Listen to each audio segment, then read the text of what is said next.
Classificação indicativa. Livre para todos os públicos.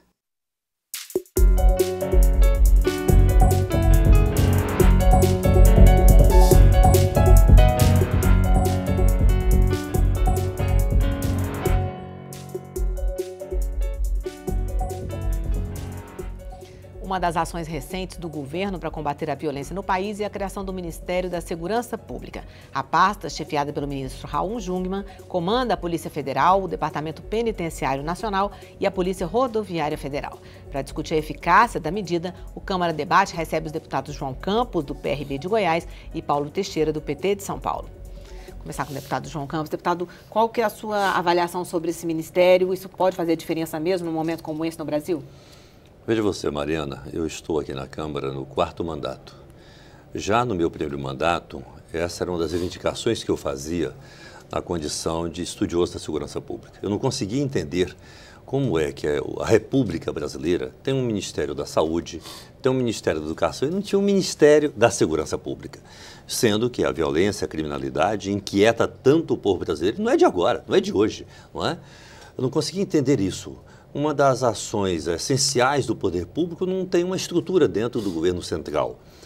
É certo que, pelo menos em parte, isso se deve a uma tese que foi construída há bastante tempo de que segurança pública não era responsabilidade do governo central, era dos estados. E somente dos estados. Cabia ao governo central apenas manter a Polícia Federal, a Polícia Rodoviária Federal e a Polícia Ferroviária Federal. Isso não é verdade. Num país com a dimensão que nós temos, com a complexidade que nós temos na área da segurança pública, é preciso que o governo central assuma responsabilidades, inclusive do ponto de vista de ser indutor de políticas de segurança pública. Nós não tínhamos isso. Há um tempo distante, salvo engano ainda, no governo de Fernando Henrique, foi criada a Secretaria Nacional de Segurança Pública dentro do Ministério. Mas a Secretaria Nacional de Segurança Pública nunca exerceu esse protagonismo, né, de elaborar as políticas de segurança pública, de fazer a indução da execução dessas políticas, enfim. De tal forma que essa é uma dívida que o país, ou que o governo central, tem com o país.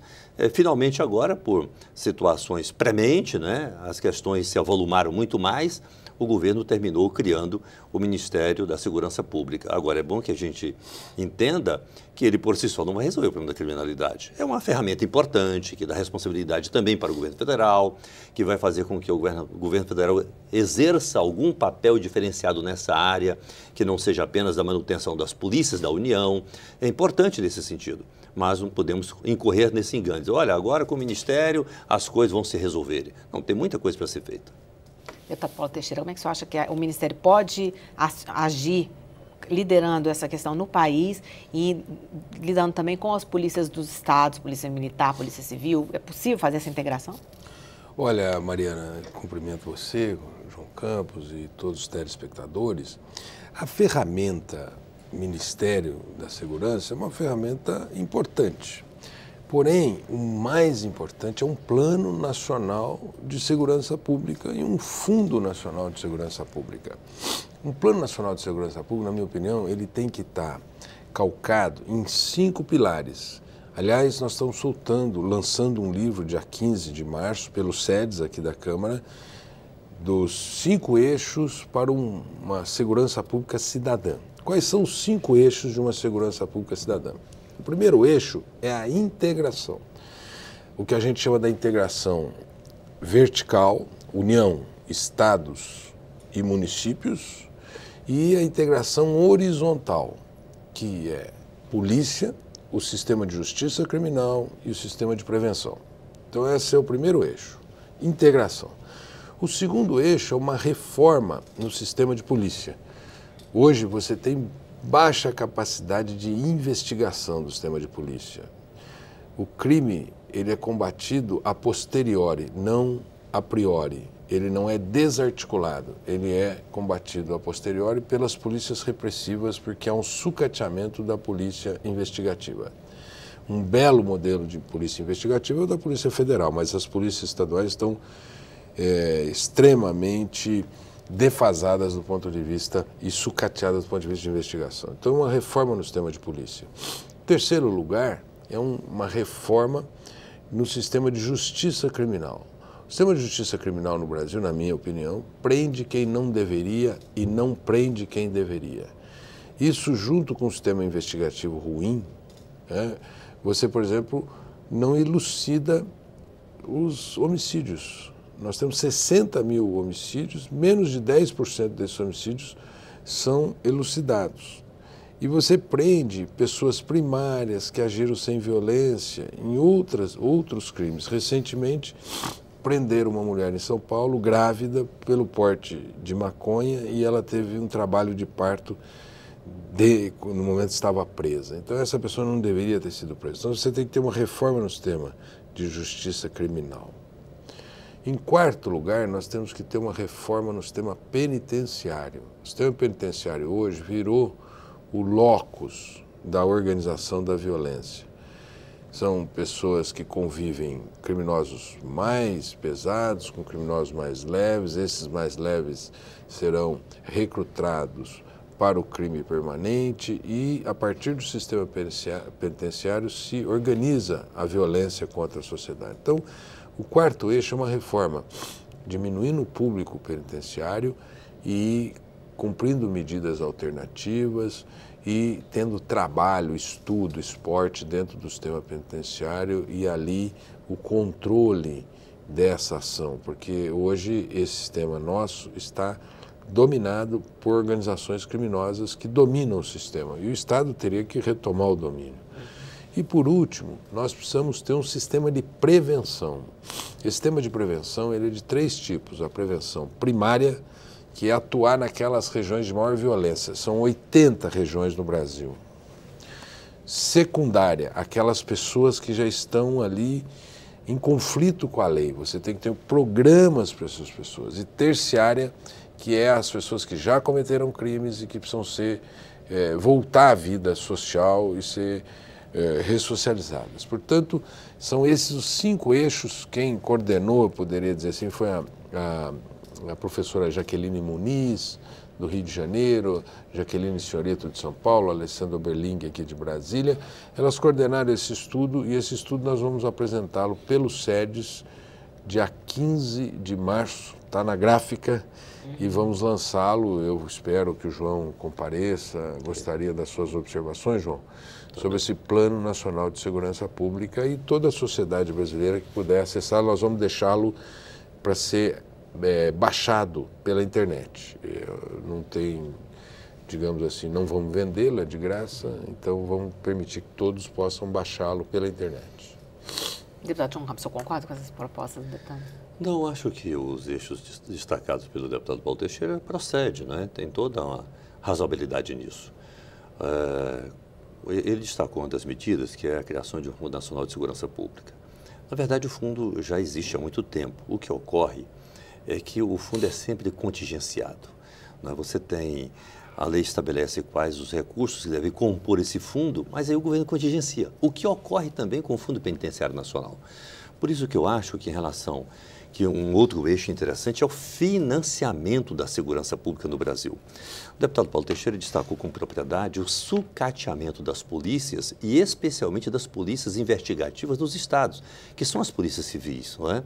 A baixa resolução da criminalidade é basicamente isso, não é necessariamente uma questão do sistema.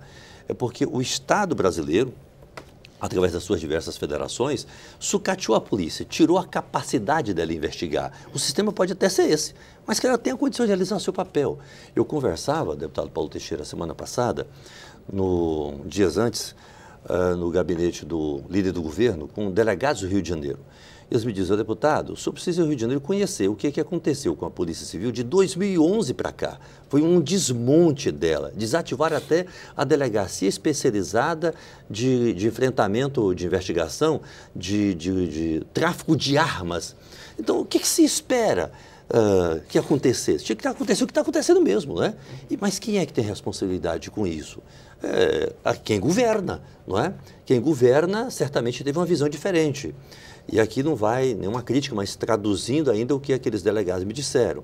Me disseram o seguinte, olha, a Polícia Militar do Rio de Janeiro também tem as suas dificuldades, mas muito, muito aquém da dificuldade da Polícia Civil. Por quê, segundo eles? Porque a Polícia Militar, embora exerça também um papel de muita relevância e de muita importância, mas do ponto de vista de dar visibilidade, porque é uma polícia ostensiva, para o governo dizer, olha, eu estou fazendo segurança, está vendo a minha polícia? Está vendo a viatura? A viatura da Polícia Militar é caracterizada. O policial militar tem farda, não é? As UPPs são carimbadas, né? UPP, a televisão vai lá e filma. Aí a sociedade olha, segurança, está fazendo segurança, ok? É a visão deles. Né? Olha, vá ao Rio de Janeiro e veja. Acho, portanto, que um dos papéis, assim, fundamental que o interventor, o general Braga Neto, há de fazer é garantir recursos para a reestruturação das polícias, dos órgãos de segurança do Estado, não é? E aí não só do ponto de vista logística, mas também de investimento de pessoal, não é? Preparar esse pessoal, porque dia 31 de dezembro encerra a intervenção. E aí? Quem vai ter que dar continuidade a toda uma política de segurança são as polícias do Rio de Janeiro. Elas têm que ser preparadas, têm que ter todo um investimento nesse período, sob pena de nós não termos o resultado, a sociedade não ter o resultado que se pretende. Nós vamos fazer um intervalo rapidinho, deputado, voltamos já, o senhor vai falar em seguida.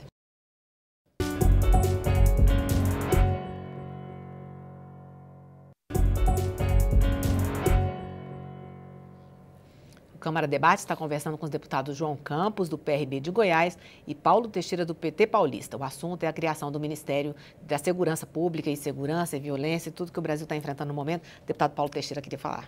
Olha, eu vejo que nós não podemos mais permitir o contingenciamento de recursos do Fundo Nacional de Segurança Pública e do Fundo Penitenciário. Nós não podemos mais permitir. Nós temos que aprovar, João, uma lei aqui que impeça o contingenciamento desses recursos nessas políticas econômicas do governo, tendo em vista que são recursos fundamentais para assegurar a segurança para a nossa população. Além disso, como que eu acho que o governo federal ele tem que induzir os governos estaduais? Ele tem que colocar metas. Com o fundo na mão, ele vai dizer para os estados o seguinte, olha, se você diminuir os homicídios, eu vou ajudar no aparelhamento da tua polícia. Então ele pactua mediante resultados, não é? Ele também integra as polícias. Por exemplo, o combate ao crime organizado, que hoje está sendo muito feito a partir dos estados, ele teria que ser feito nacionalmente, porque o crime organizado, ele domina o tráfico de drogas em diversos estados e tem projeção até para o exterior.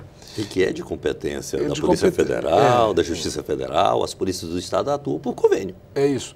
Mas o que tem acontecido é que a Polícia Federal perdeu esse foco. E eu acho que ela precisava recuperar o foco de combater também a criminalidade organizada, interestadual e internacional que atua a partir do Brasil. Então, eu acho que ela pode, o governo federal pode fazê-lo por meio de incentivos. Ele pode dizer, olha, eu tenho dinheiro aqui, eu posso aparelhar a tua polícia, eu posso ajudar a melhorar as condições de investigação da tua polícia, eu posso formar a tua polícia, tem que ter uma escola nacional de formação. E assim ele vai incentivar e estimular o aparelhamento dos estados e o cumprimento de metas. Por exemplo, diminuição de homicídios é uma meta fundamental, né? E ao mesmo tempo retomar o controle estatal sobre os presídios que não estão sob controle estatal. Eles não estão sob controle estatal. Chega ao assinte do próprio governo colocar organizações diferentes em presídios diferentes, como que reconhecendo que elas existem e dividindo por presídios, quer dizer... Tentando desarticular elas, mas termina dando oportunidade para elas disseminarem. Distribui? Distribui e elas, aqui o PCC comanda, ali é outro que comanda. Então, recuperar o domínio dos presídios. E por último, sobre a intervenção. Eu sou muito crítico dessa intervenção. Eu acho que o Exército tem missões e funções, como a Marinha tem, como a Aeronáutica tem. Eles devem participar, sim, mas eu acho que no lugar da intervenção teria que ser colocado um plano nacional de segurança pública. É esse o trabalho. Você pode fazer uma GLO mais, digamos, potente, não é? E se tivesse que fazer intervenção no Rio de Janeiro, que fizesse no estado do Rio de Janeiro e não na polícia só. Então eu sou crítico, tendo em vista que eu acho que aqui está se esquecendo do principal, de um Plano Nacional de Segurança Pública que possa atender a todos os estados. Vê-se as dificuldades no estado do Ceará, são grandes. Sim. Vê-se dificuldades no estado Rio Grande do Rio Grande do Norte.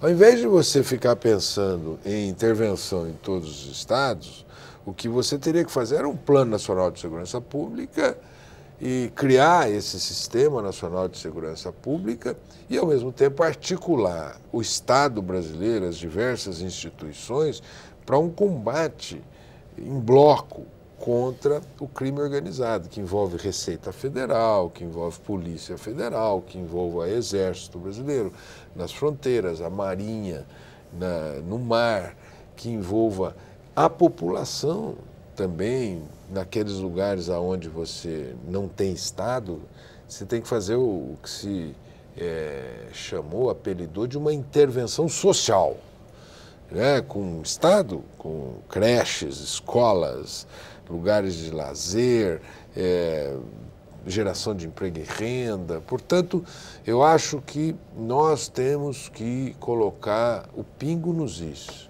O que está faltando no Brasil é um Plano Nacional de Segurança Pública. E nós estamos fazendo essa oferta a partir do SEDES, a partir do dia 15, que é uma oferta, João, que nós preferimos o caminho não da polêmica, mas da estruturação, você entendeu? Nós pontuamos pontos polêmicos. Okay. Muitas vezes as pessoas começam a discutir segurança e começam, desmilitarizar a polícia, unificar a polícia. Ciclo completo. Ciclo completo. Você vai pelos, digamos, pelos pontos polêmicos. Sim. Ali a gente organiza esses debates, mas o que a gente põe é uma proposta de estruturação de um Plano Nacional de Segurança Pública. Ok.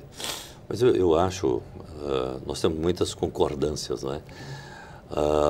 Acho que a gente precisava aprovar uma emenda constitucional que, a exemplo da saúde e da educação, garantisse recurso vinculado para a segurança pública. O não contingenciamento dos fundos existentes é fundamental, a concordância absoluta. Nesse sentido, a Lei de Diretriz Orçamentária traz todo ano um dispositivo que destaca quais recursos não podem ser contingenciados. E teve um determinado ano que nós todos trabalhamos e inserimos naquele dispositivo os fundos.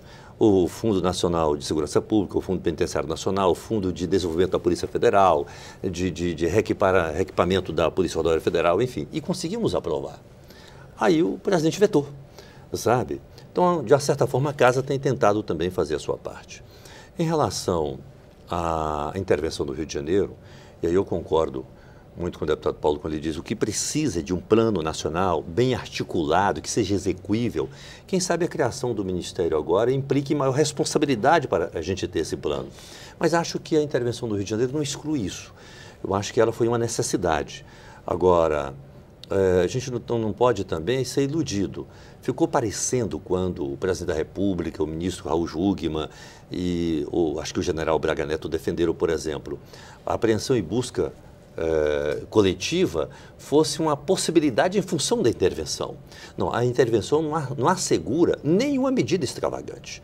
Ela é uma medida muito dura porque afasta o secretário, afastaria o governador, não é? Ela é abrupta, mas do ponto de vista de você fortalecer os instrumentos do Estado para enfrentar o crime, não. Você tem agora uma figura central que é o interventor. Isso sim. Não é? Se nós tivéssemos o estado de defesa, isso permitiria restrições à inviolabilidade das comunicações, à inviolabilidade de domicílio, ao direito de reunião. Isso fortaleceria o Estado, restringindo o direito da sociedade, mas para protegê-la, enfrentar o crime. Só que o estado de defesa é por 30 dias, podendo ser prorrogado por mais 30. O período é muito curto para uma situação tão grave como aquela no Rio de Janeiro. Mas as pessoas não podem entender que a intervenção justificaria medidas extraordinárias, não justifica sequer a busca e apreensão coletiva. Não é? Mas eu apoio a intervenção, acho que a circunstância estava a exigir essa providência. E, repito, a exemplo da criação do Ministério, a intervenção era importante, mas ela é muito importante, principalmente se ela deixar um legado lá no Rio de Janeiro. Do contrário, se isso não for bem dirigido, muito bem operacionalizado, pode ser uma frustração. A população que hoje está aplaudindo, amanhã pode ter uma postura diversa. Outro assunto que está sendo discutido aqui no Congresso, Câmara e Senado, é essa criação desse sistema unificado de segurança pública. Qual que é a opinião do senhor, deputado Paulo Teixeira? Eu sou favorável a se criar um sistema único de segurança pública, porque no Brasil, a partir da Constituição, nós organizamos um sistema de saúde, de educação, de assistência social, de habitação e não organizamos de segurança pública. Então, nós temos que organizar um sistema único de segurança pública. Eu estudei as formulações que estão aí. Eu daria um tempo, até porque tem um ministro novo. Eu o chamaria e pediria a ele que atualizasse essas contribuições para um debate nosso. Eu não aprovaria nem aquela fórmula de 2012 que a Dilma mandou, e nenhuma de 2016, que é do Fraga aqui. Eu esperaria o governo para criar um sistema único de segurança pública. E eu quero falar uma coisa importante, Mariana e João. Eu não acho que fazer segurança pública cidadã represente você restringir direitos e garantias individuais. Por exemplo, eu fui crítico desse negócio de mandado de apreensão coletivo. Não se faz isso em regiões ricas, por que se fará em regiões pobres? A polícia tem que ter a capacidade investigativa e não pode criminalizar. Então entra na tua casa porque não consegue saber a casa de quem que não tenha, que pratique o crime, né? Então nós não podemos confundir. Dar segurança para o povo não é sinônimo de medidas autoritárias. O povo está sem segurança, não porque não tenha leis duras no Brasil, as leis são muito duras. O povo está sem segurança porque não tem política e que nós temos que botar a política no lugar e a política ocupar o seu espaço sem restringir, sem criminalizar os pobres. Aquela foto do Exército Brasileiro abrindo mochila de criança, aquilo, para mim, beira o ridículo, porque não se abre mochilas de jovens em colégios de classe média, não é isso? E não são essas crianças vetores do crime, é um equívoco isso aí. Portanto, nós não podemos entender que a população pobre tenha que ser combatida. Não, nós temos que entender que o crime tem que ser combatido. E o crime muitas vezes está nas áreas ricas, onde se lava dinheiro, se mexe com muito capital, não é? E está nas áreas pobres também. Nós temos que combater em todas as áreas, respeitando a nossa Constituição. Agora, quando não tem nada, aí ficam falando de que tem que endurecer, porque não tem nada. Não, tem que ter. Tem que ter combate. Nós temos instituições capazes de combater, só basta articulá-las, que o crime brasileiro não as enfrenta. Ninguém está disposto a enfrentar Exército, Aeronáutica, Polícia Federal, Força Nacional, PMs e Polícia Civil. O problema é que tem um vácuo da ausência de políticas. Deputado João Campos, sua opinião sobre essa possibilidade de sistema único de segurança? Eu sou favorável. Eu me preocupo porque, às vezes, acontece determinado fato no Brasil que tem uma relevância, a imprensa dá enfoque naquilo, e o parlamento, que quem sabe não seja o primeiro ente a ter que dar uma resposta, ele assume esse papel. Nós temos que dar uma resposta, vamos alterar a lei, vamos aprovar qual projeto vamos aprovar hoje. E aí, de repente, projetos que têm uma dimensão muito importante são aprovados de afogadilho, se não necessário debate, se não necessário aperfeiçoamento, não é? Acho que projeto dessa dimensão ele precisa de um debate mais adequado. Nós temos situações diversas aqui na casa em que quando matou o garoto João Hélio no Rio de Janeiro, comoção nacional. Então, na semana seguinte, pega projetos que não foram discutidos nem na primeira comissão, traz para o plenário com um certo desconhecimento do plenário e aprova-se rápido, que tem que dar uma resposta. Não pode ser assim. Isso exige muita responsabilidade, não é? Mas acho que tendo aí umas 2 semanas para a gente examinar, acho que dá para aprovar.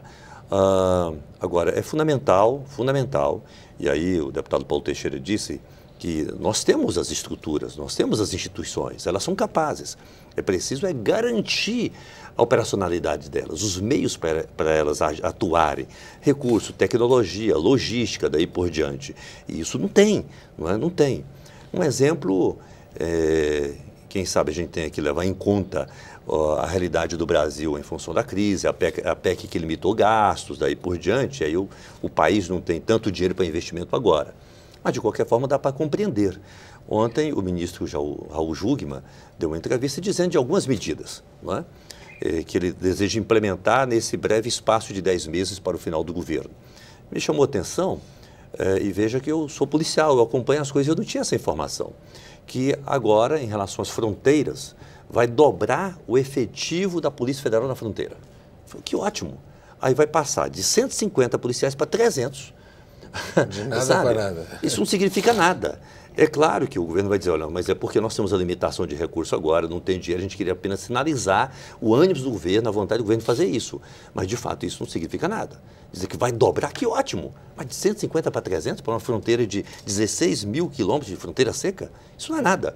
E a gente podia, por exemplo, o efetivo da Polícia Rodoviária Federal tem um déficit de mais de 4 mil policiais. Então, vai agora realizar um concurso para 500. Isso não serve nem para refrescar, vamos dizer assim, não é? Então, você não dá condições de operacionalidade a essas instituições. Não tem como. Por mais que você mude a lei, por mais que você tome outras providências, não vai ter o resultado que se pretende. E eu acho, viu, João, que precisa, nesses concursos, ficar claro que é para a fronteira.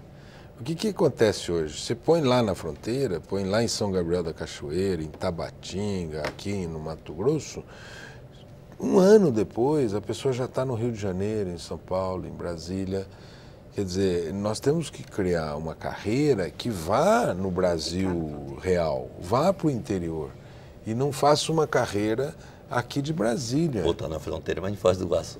Ou na melhor, ou lá em Uruguaiana, tá certo? Não? Então nós precisamos fazer um concurso fazendo com que esses servidores fiquem e sejam fixados ali para fazer, porque tem que ter estado nesses lugares do Brasil e não tem hoje. Ok, deputados, nosso tempo acabou. Obrigada pela entrevista. O Câmara Debate termina aqui. Eu conversei sobre a criação do Ministério da Segurança Pública, sobre violência, sobre intervenção no Rio, com os deputados João Campos, do PRB do Estado de Goiás, e Paulo Teixeira, do PT paulista. Você pode rever esta e outras edições em nossa página na internet ou no YouTube. Eu sou Mariana Pschitk e esse é um programa da Rádio e da TV Câmara. Obrigada pela audiência e até o próximo programa. Tchau.